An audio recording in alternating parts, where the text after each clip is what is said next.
Okay, new beginning, S of swords, 6 of pentacle, 7 of wands. Okay, आपने इस month को काफी पैशनेट तरीके से स्टार्ट किया है। मे बी आपकी लाइफ में कोई तो भी न्यू बिगिनिंग की स्टार्टिंग हो चुकी है और आप मुझे काफी रिस्पॉन्सिबल काइंड के पर्सन नजर आ रहे हैं कि इस मंथ में आपने सोचा है कि आपको लोगों की हेल्प करनी है, अपने फैमिली मेंबर्स का ध्यान रखना है, कोई नेगेटिव एनर्जी आपके सराउंडिंग में आनी नहीं चाहिए। और डिफेंसिव काइंड की आपकी एनर्जी दिख रही है मुझे, किसी भी काइंड के नेगेटिव लोगों को एंट्री नहीं देना है, पॉजिटिविटी के साथ आगे बढ़ना है। तो बहुत अच्छा माइंडसेट लग रहा है मुझे आपका। चलिए, सबसे पहले मैं आपके करियर से रिलेटेड बात करूंगी। करियर में तो मैं बोल ही चुकी हूँ कि काफी पैशनेट तरीके से आपने इस मंथ को स्टार्ट किया है। तो आपके पास कोई अपॉर्चुनिटी आई है या आपने कुछ ऐसा चीजें देखी हुई है, रिसोर्सेस खोज निकाले हैं कि आपको वो आगे तक काम में आएंगे। क्या आप कुछ लोगों के ऐसे कुछ रेपुटेटेड पर्संस के लोगों के कांटेक्ट में आए हैं? मे बी आपको किसी इंटेलिजेंट काइंड के पर्सन या एक्सपीरियंस्ड पर्सन ने आपको गाइड किया है कि आपको क्या करना चाहिए आगे लाइफ में, आपके बिजनेस से रिलेटेड या आपके करियर से रिलेटेड, एजुकेशन से रिलेटेड, स्टडी से रिलेटेड उन्होंने आपको गाइड किया हुआ है।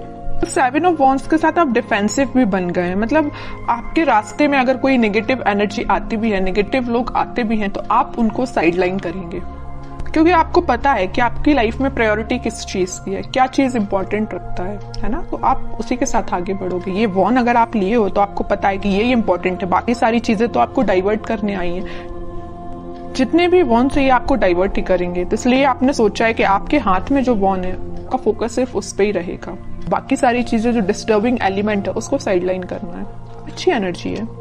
अब मैं आपकी लव लाइफ से रिलेटेड बताऊं तो लव लाइफ में भी आप इस वीक में कुछ तो भी स्टार्टिंग देख सकते हैं। जो अभी तक चीजें स्टक चल रही थी तो इस वीक में वो स्टार्ट हो सकती हैं। आपके पार्टनर का आपके साइड कोई भी कम्युनिकेशन आ सकता है, या आप अपने आप को इन चीजों में इन्वॉल्व करने लगे हैं।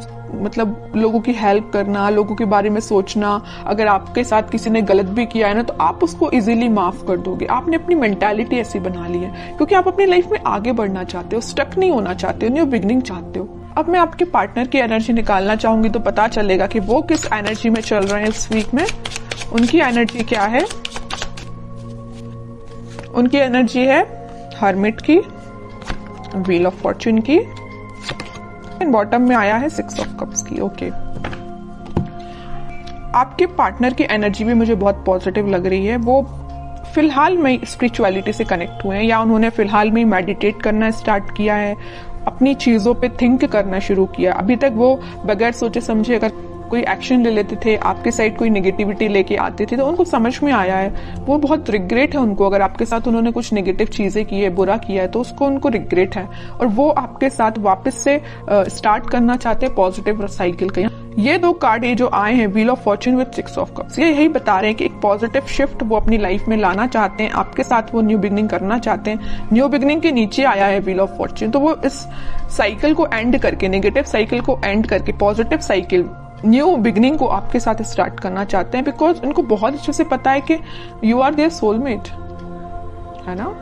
और वो ऑफर लेके, अभी तक उन्होंने अपना ऑफर में भी किसी को नहीं दिया है, तो वो ऑफर आपको ही करना चाहते हैं, अपने पेंटिकल को।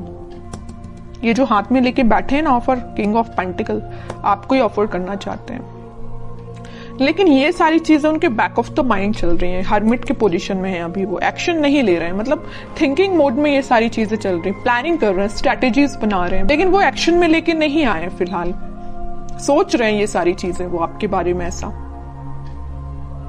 न्यू बिगिनिंग करना है। क्यों सोच रहे हैं पता है आपको? क्या रीजन है? कब से इन्हें थिंकिंग मोड में जाना चालू कर दिया? कब से वो आपके बारे में सोचने लगे? एंजल्स ही एंजल्स है चारों साइड इस कार्ड में, तो एंजल्स ने इनको गाइड किया है। मैं कह रही हूँ ना, ये स्पिरिचुअलिटी से फिलहाल कनेक्टेड हुए हैं, भगवान से इन्होंने अपना कनेक्शन बनाया है, एंजल्स यूनिवर्स से अपना कनेक्शन बनाया, तो इन्होंने इनको गाइड किया है कि भाई आप जिस रास्ते जा रहे हो ना वो गलत है, रास्ता ये सही है। इनके साथ न्यू बिगिनिंग करनी है, आपके साथ न्यू बिगिनिंग करनी है इनको, आप ही इनके सोलमेट हो। ये इनको यूनिवर्स ने गाइड किया है, तो आपको तो थैंक यू बोलना चाहिए यूनिवर्स से, एंजल से, भगवान से, है ना। देखते हैं कि वो क्या एक्शन ले सकते हैं। फिलहाल एक्शन ओरिएंटेड तो कार्ड नहीं आया, मैं बता चुकी हूँ। उनके बैक ऑफ द माइंड ये सारी चीजें चल रही हैं, प्लानिंग कर रहे हैं, स्ट्रैटेजीज बना रहे हैं, बट एक्शन से रिलेटेड कार्ड नहीं आया है। मैं कह रही हूँ ना, ये साइकिल है। यहाँ भी अगर व्हील ऑफ फॉर्च्यून आया है ना, तो ये नेगेटिव साइकिल का एंड होके पॉजिटिव साइकिल फिलहाल स्टार्ट हुई है या होने वाली है इन फ्यूचर। वही कार्ड यहाँ पे आया है वर्ल्ड। नेगेटिव साइकिल का आप दोनों के बीच में एंड होके एक पॉजिटिव शिफ्ट आपकी लाइफ में आने वाला है।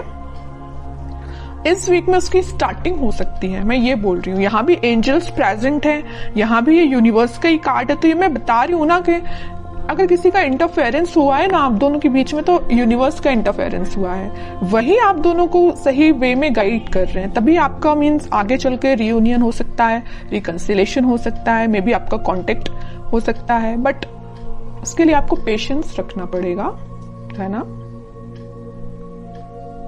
और आपके पार्टनर मुझे कहीं ट्रैवलिंग पे जाते हुए भी दिख रहे हैं। स्पिरिचुअलिटी से रिलेटेड वो ट्रैवलिंग कर रहे हैं, मैं ये बता सकती हूँ। कहीं तीर्थ पे जाना या किसी मंदिर जाना या जो भी वो रिलीजन से बिलोंग करते हैं वहां पे उनका विजिट होना, है ना। स्पिरिचुअलिटी के किसी प्लेस पे जाना, इस तरीके उनका बोलना चाहिए ट्रैवलिंग इन्वॉल्वमेंट लग रहा है इस वीक में मुझे। उनके माइंड में काफी ज्यादा क्लैरिटी आ गई है, मैं कह रही हूँ। देखो यहाँ पे आया है किंग ऑफ सॉर्ड, तो बॉटम में आया है क्वीन ऑफ सॉर्ड्स। इधर देख रहे हो आप, दोनों साइड से किंग एंड क्वीन की एनर्जी निकल के आई है। क्वीन के माइंड में भी क्लैरिटी आ गई है, किंग के माइंड में भी क्लैरिटी आ गई। दोनों के हाथ में स्वॉर्ड है। किसी भी नेगेटिव काइंड की एनर्जी को दोनों इन्वॉल्व नहीं करना चाहते हैं। मतलब मस्कुलाइन फेमिनाइन दोनों एनर्जी यहाँ प्रेजेंट है। तो आपके पार्टनर में और आप में दोनों एनर्जीज प्रेजेंट रहेंगी। जहां पे आपको इमोशनल होने की जरूरत है वहां आप इमोशनल रहोगे, जहां आपको थोड़ा प्रैक्टिकल बनने की जरूरत है वहां आप प्रैक्टिकल रहोगे। सेम आपके पार्टनर के साथ ये चीजें हो रही हैं। और आपके माइंड में भी क्लैरिटी आई है, आपके पार्टनर के माइंड में भी क्लैरिटी आई है। तो ये क्यों हुआ है? ये हुआ है डिवाइन इंटरवेंशन, यूनिवर्स का इंटरवेंशन। इस वीक में तो वो एक्शन लेने का मैं कह रही हूँ, प्लानिंग बना रहे हैं, स्ट्रेटेजीज बना रहे हैं, है ना। माइंड में अभी तक उनके क्लैरिटी नहीं आई थी, तो इस वीक में क्लैरिटी आ जाएगी। कुछ लोगों के पास कम्युनिकेशन भी आ सकता है, और जिनके पास कम्युनिकेशन नहीं आया तो मैं उनसे बोलूंगी थोड़ा पेशेंस रखिए, क्योंकि यहाँ यूनिवर्स अपना काम करना उन्होंने स्टार्ट कर दिया है ना। तो आप यूनिवर्स के काम में आप इंटरफेयर नहीं कर सकते। यूनिवर्स जरूर आपके लाइफ में इंटरफेयर करके आपकी बिगड़ी हुई चीजों को बना सकते हैं, है ना। तो आपको क्या कर सकते हैं? आप कुछ भी नहीं कर सकते, बस आप पेशेंस रखिए। स्पिरिचुअलिटी से आप भी कनेक्ट हुए जैसे आपके पार्टनर कनेक्ट हुए हैं, बस आपको इतना करना है। फिर भी मैं लास्ट कार्ड और निकालना चाहूंगी, क्या वो इस वीक में कोई एक्शन ले सकते हैं। देखिए यहाँ पे कार्ड आया है night of pentacle with 5 of swords. Action आएगा, बट मैं कह रही हूँ नाइट ऑफ पेंटिकल्स में अभी भी बोल रही हूँ एक्शन बहुत स्लो उसमें चल रहा है। सोच रहे हैं, अभी धीरे धीरे एक्शन लेंगे आपके साइड। उनके माइंड में थोड़ा बहुत अगर कन्फ्लिक्ट प्रेजेंट है अभी, मैं नहीं कह रही कि एकदम से क्लैरिटी आ गई उनके माइंड में, अभी भी उनके माइंड में थोड़ा बहुत कन्फ्लिक्ट है कुछ लोगों की वजह से। तो उसको जैसे ही वो क्लैरिफाई करेंगे, जैसे ही वो उसको साइडलाइन करेंगे, आपके साइड उनका मूवमेंट वैसे तो हो चुका है, अभी स्लो तरीके से, वो फास्ट तरीके से मूव करके आपके साइड बिल्कुल आएंगे। लेकिन आपको पेशेंस रखना पड़ेगा, क्योंकि इस वीक में आपको मैं यही बोलूंगी कि थोड़ा पेशेंस रखिए, क्योंकि कुछ लोगों के पास ही कम्युनिकेशन आएगा, ठीक है। बट सबसे मेन चीज ये है, देखिए कम्युनिकेशन आना एक बात अलग होती है, लेकिन आप जब तक इंसान के माइंड में क्लैरिटी नहीं आए तब तक वो कम्युनिकेट करके भी क्या करेगा, कोई मतलब का नहीं है। आप किसी पर्सन से कम्युनिकेशन कर रहे हैं, बात कर रहे हैं जब तक, और आप उसको क्लैरिफिकेशन दे दे के परेशान है, लेकिन सामने वाला समझने को तैयार ही नहीं है, तो आप क्या करेंगे। इससे बेटर है ना कि आप शांत बैठिए और उसके टर्न का वेट करिए कि खुद से आके आपको बोले कि भाई मेरा माइंड में क्लैरिफिकेशन हो चुका है, मुझे सारी चीजें क्लैरिफाई हो चुकी हैं, अब मैं आपके साइड एक्शन ले सकता हूँ। वो ज्यादा बेटर है ना, इसलिए अब कह रही हूँ थोड़ा सा पेशेंस रखिए।